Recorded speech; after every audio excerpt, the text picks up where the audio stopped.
The meaning of quantum physics is really in terms of giving us a new worldview that shows clearly how consciousness can be and is the ground of our being. In other words, quantum physics enables us to see directly that we can make sense of the world only if we base the world on consciousness. World is made of consciousness, world is consciousness, consciousness is the ground of being. Quantum physics makes this as clear as daylight. How is quantum physics clear as day? Because quantum physics shows you clearly that science, quantum mathematics, which is, in our belief, the most fundamental mathematics, most accurate mathematical description of nature that we have discovered. This mathematics shows us clearly that the movement of objects are describable only in terms of possibilities, not the actual events that happens in our experience. Quantum physics calculates only possibilities. But if we accept this, then the question immediately comes, what chooses among these possibilities to bring the actual event of experience? So we directly, immediately see that consciousness must be involved. The observer cannot be ignored. Observer is part of the description of the world, but the observer is not included in quantum physics. We can only describe the objects, not the subject. So we get the idea that the subject must be more fundamental than the objects. Consciousness is more fundamental. Consciousness must be the ground of being, of which objects are part, but not all of it. And these objects then can be described as waves of possibility, and quantum physics succeeds in giving this description very accurately and gives probabilities so that we can do science on the basis of it whenever there is a large number of objects and large number of events. But when you speak of individual objects and individual events, then this very intriguing choice, the word choice by consciousness, out of these possible events, the actual event of experience comes in. And so, for the first time, science encounters free will. Consciousness is free because there is no mathematical description of the subject in our science. Only objects can be described mathematically, and only to the extent that there are possibilities. The question still remains paramount: who is the chooser? And when we see that, then we see that the chooser is free. There is freedom of choice. And of that freedom of choice comes our actual experience. Those are the discontinuous experiences that I was telling you about. Now, of course, we get conditioned, and then a certain apparent continuity reigns, and that's what misleads us, that's what confuses us. The conditioning confuses us. Conditioning brings up an apparent continuity in our experience. So how does that translate the observer and consciousness? How does in quantum physics and the understanding of how the world works, how does that translate down to me? That's of course is the ultimately the issue. What does all this observer or collapse of possibility wave, as the physicists would say, into an actual event of experience? From that, how do we get to me? Now that me, as I said, is a result of a lot of conditioning. So although ideally in every experience we get a whole bunch of possible responses, but in what happens because of our memory, quantum measurement, every observation can be looked upon as a quantum measurement. This quantum measurement produces brain memory.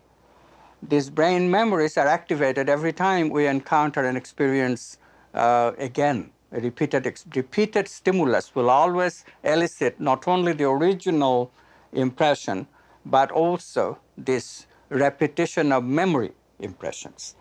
And it is this working of the memory, I sometimes put it this way: we always perceive something after reflection in the mirror of memory. It is this reflection in the mirror of memory that gives us that sense of I-ness, who I am. Namely, a pattern of habits, a pattern of memories, a pattern of past, and that is where I enter the picture. All of our meanings of who I am come from this reflection on the mirror of memory. So we miss the quantum discontinuity. And because we miss it, that's why we ask, well, but that is not me.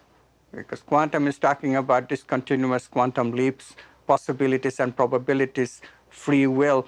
But we find in our ordinary me, all these things are quite elusive.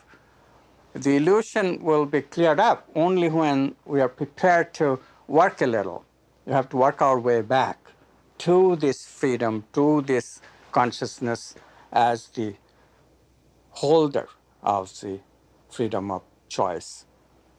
If we work our way back, then this question that you asked, how does it relate to me, will become clearer and clearer.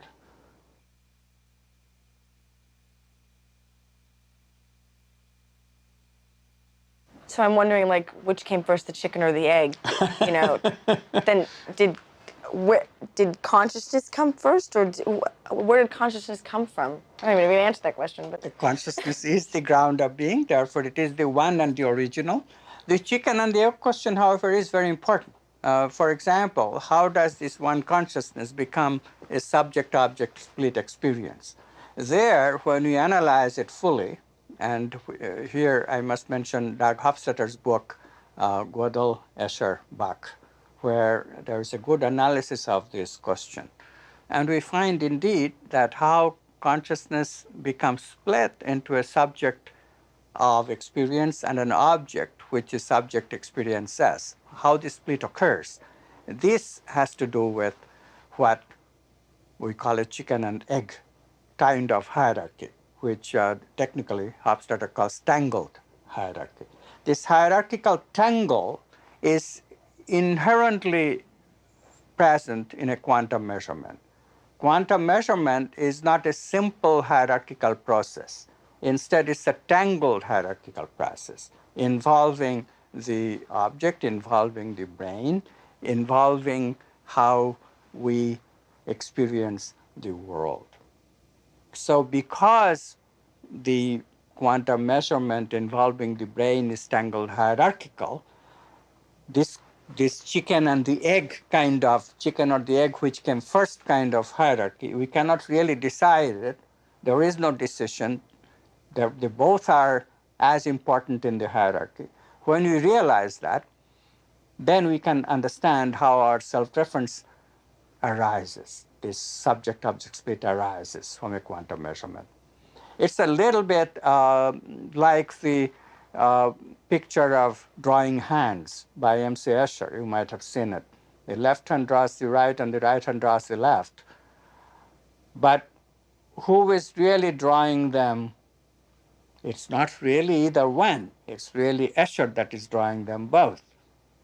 Similarly, subject and object seem to arise from tangled hierarchical quantum measurement in the brain, but it's really not the brain that is causing it.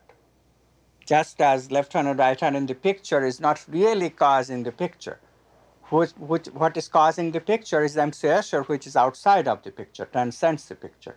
The same thing, consciousness is ultimate creator of the downward causation, creator of the illusory separateness of subject and object.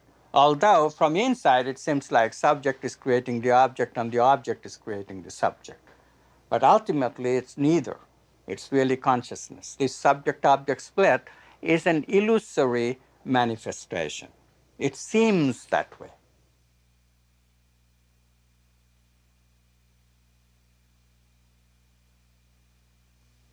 then why do I feel separate from you? That's precisely the point. So I am an object in your consciousness. You're identifying with your brain, which is also an object in your consciousness, but you're identifying with it. That's what tangled hierarchy does. Now it's making sense to you, I'm sure. That's what every one of us have, that I-ness. This brain is special because this is the subject of my experience. And I'm looking at you. You are an object in my consciousness, in my awareness. You are separate from me. You are secondary also because I, the vehicle of this brain that I identify with, is seeing you as an object in my consciousness. So you are secondary to me. All this is the result of this tangled hierarchy and this conditioning of that identity. So ultimately, if I am able to let go of the subject object and just accept the concept that we are all one, then that would alleviate the separateness? Yes, accept is the first step. But remember, it still has to come to you, that inseparate notion has to come to you directly. The observer is the observed. This is a quotation from the mystic Jiddu Krishnamurti. Observer is the observed, but it's not just a conceptual reckoning of that. If you just conceptually reckon it, then it's good. It's a good starting point. But then meditate on it, and then that subject-object split will disappear.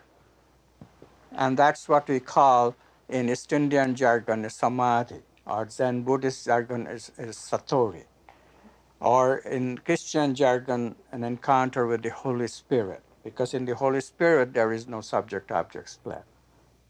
So then you really have to make a distinction then between philosophy or knowledge or concept and experience.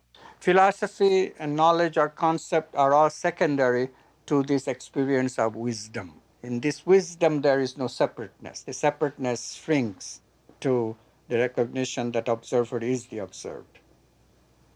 Whereas the split comes in the identification with part of the object spectrum, namely my brain. So when we recognize directly, by direct experience, that we are capable of bridging that separateness, then I know that there really isn't any separateness ultimately. I am one, for the sake of experience, have become two or many, but it's only an illusory separateness. I am still one, because this separateness is just an imposition on my oneness. Just as we make chalk marks on a blackboard, the board remains unity, however many chalk marks I have made. So consciousness remains that one always, except that many experiences, many manifest experiences are being created in this consciousness, which then become the source of our apparent separateness and confusion. So the reason that I'm looking or seeking these answers, or why is this important to me because it helps me stop feeling so separate and sad and alone, or does it tell me that, oh, finally I can create money in my hand, I don't have to worry about all working, or what does it kind of mean to me, all of this stuff that we just... So step by step. The first thing that as soon as you hear this, 70s are a good example when Fred Alan Wolfe actually first coined this phrase, I create my own reality.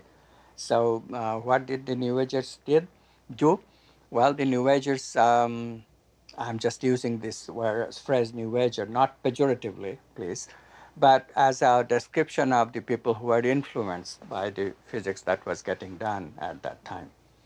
And the physics was very elementary. We are imposing some new phrases on a still predominantly materialistic belief system.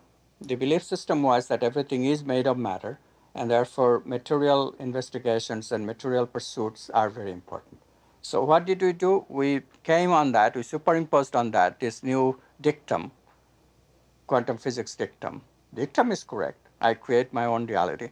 And the first thing that people started creating are Cadillacs, right? There was a whole tradition that that got created in one spiritual tradition comes to mind. I won't mention name, but they actually meditated that way. Meditated to manifest material wealth. I'll manifest a Cadillac for myself. Very soon, however, it was recognized that Cadillac is a little bit hard. So some traditions, some very famous teaching traditions, which again I won't mention names, they started giving the idea that we can at least create parking spaces. Remember that? That's in the 70s. So we did that. But after a while, it became clear, thanks to Ludwig Buss in Australia, myself at Oregon, and Casey Blood at Rutgers. It became clear that the place from where we choose to create my own reality, that place of consciousness is a very special, non-ordinary state of being, where the subject-object split tend to disappear. The samadhi or satori that I was telling you about.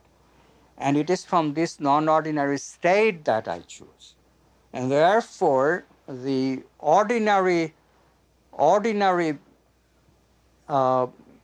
exaltation of the New Ager also disappeared until it was forced to face the reality that there is really no free lunch. We have to meditate and reach this non-ordinary states of consciousness before we become the creator of our own reality.